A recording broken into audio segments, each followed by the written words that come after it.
Hi, I'm Maria Toso. I run the yoga teacher training program at Minneapolis College, and I want to give you the kind of rundown on what you're signing up for and also how to prepare for it in kind of body, mind, and spirit. First of all, the course is 16 credits. That makes it a certificate course. 13 of those credits are with me and are directly yoga related. And then there's 3 credits that are like electives.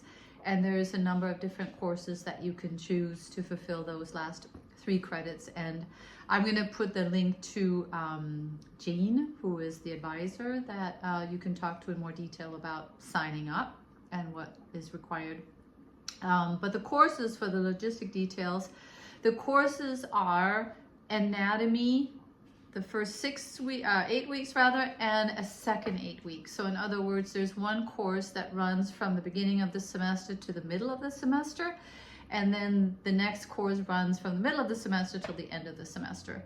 Essentially, those two kind of flow together because they both focus very much on alignment, anatomy, posture, and both the alignment cues and the sort of physiological aspect of yoga, and very much how you teach it, very much how you cue or instruct students into the poses.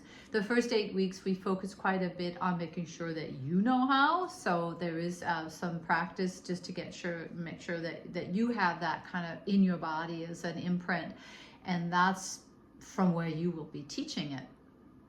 And then the second 8 weeks, we get deeply into creating a class that's right for you.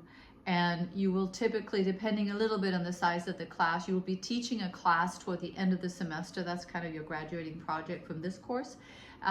You'll be teaching a class either with 1 or 2 other classmates to the public, and that means to students, faculty, friends, and family will come to that class. And that's really to get you over the hump of teaching a class in front of a group, which will do lots of practice throughout the 16 weeks that we have together. That course runs Tuesday evening from 6 until 8:20 and Saturday morning from 9 until noon. So that is the anatomy, and I'll put the exact course number and a little bit more of a description down below so you can take a closer look at the details. But in terms of when do you have to be there, you have to be there on Tuesday night and Saturday morning for that course. You could choose to take the first 8 weeks and then skip the second 8 weeks and not take the second 8 weeks until the following semester if you wanted to. A few students have opted to do that. Although if you can, I suggest taking it in 16 weeks because then you're with the same cohort and you really do develop some very close friendships and just kind of peership, and a very safe container for exploring yourself as a teacher and all of what that entails with standing in front of a group and getting feedback and so forth. The other course that you'll be taking is the Art of Teaching, and that's on Wednesday nights. It's a little bit shorter. It is from 6 until 7:50. And that course will cover things like what are considerations when you teach. So we'll be exploring things like the teacher's role, how might a teacher abuse their role, what kind of a teacher do you want to be, how can you be sensitive to people having had trauma. I mean, these practices that we learn in yoga, like meditation and deep breathing and various types of breathing, and all the poses, restorative poses, we'll be getting into somatics as well. All of that brings up your stuff because the stuff that we haven't processed is lodged in the body. So when we begin to work with the body, with the breath, and with the mind, these things tend to come up for us, but also for our students. So we work with it in ourselves because we're always going to be in a path to working with ourselves that way as yogis. And that, of course, as we work with it, then we develop a greater understanding of what's going on for our students. Why is somebody crying at the end of class? Why is someone who has had a certain type of trauma more likely to react in certain poses, for example? So we learned some sensitivity around that, and we'll specifically look at trauma-informed yoga and create some practices that one could choose to use for that specific purpose. And then the final class is called Yoga, the Science of the Mind. I got a lot of kitties running around here, so there you go. And the Science of the Mind is a combination of really meditation / relaxation, calming down the nervous system, and yoga philosophy. And very specifically, we'll be working with the Yoga Sutras, which is the document, if you can call it that, by Patanjali, that you may have heard of, you know, fringe, or maybe you've studied it.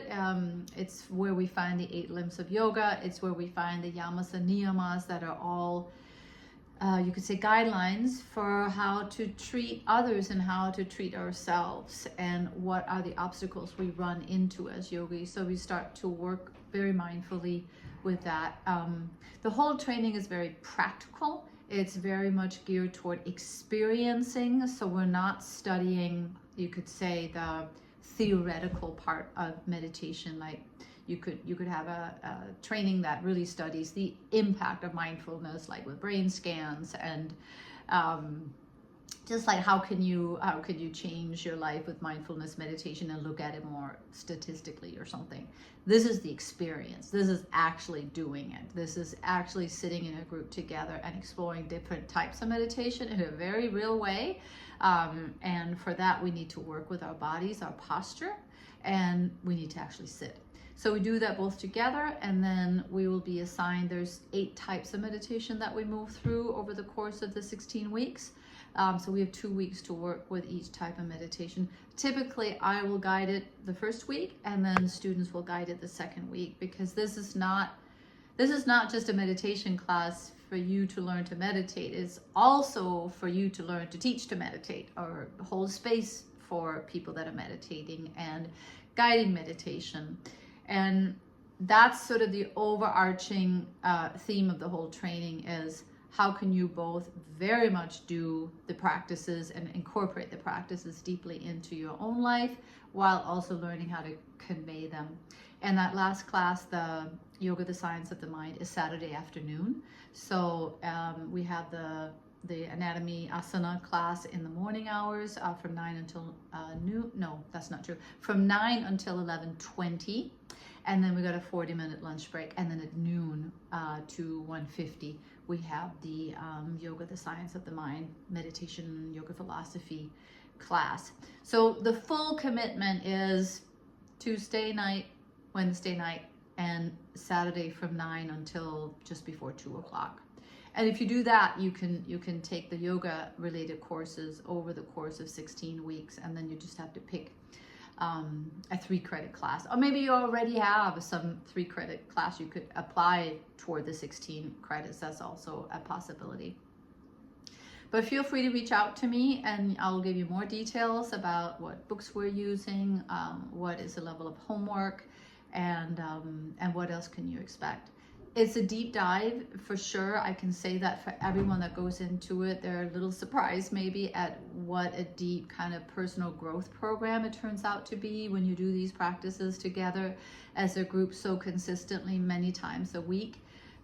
So more rest, more mindfulness around how you spend your energy, and maybe also how you know, what you eat and things like that. You might become more sensitive to substances, and you might just have to kind of cushion yourself a little bit, because it does kind of open you up and make you maybe a little bit more raw as you move through the training. And that's of course also what's beautiful. And I take a lot of care to create a very sweet, warm social environment between the students in the class, because you are helping each other give birth to the teacher within you. So that's a very gentle, tender process, and our stuff comes up, and we can feel vulnerable in a position of kind of stepping out of our comfort zone. So that loving, warm environment as a group is a big portion of it, and you'll be contributing to that if you step into the group, which I hope you'll want to. So reach out and we can talk more.